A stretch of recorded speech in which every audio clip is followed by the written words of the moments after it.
Yaxşı. Dostlar, Нұрайым каналына лайк басып бір келіп кетіңіздер. В общем, Нұрайым сабаққа бара жатыр. Сабақты жақсы оқимын деп уәде берді, Құдай қаласа.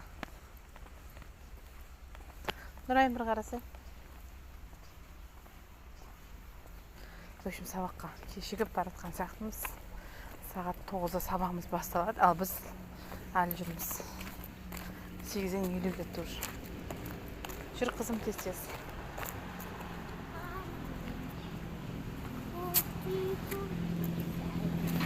Давай жүр ал. Бұл шырағым класстастарым мән күтіп жинап бармақшы. Оған мен келіспей жатырмын. Бол, тез-тез бол деп.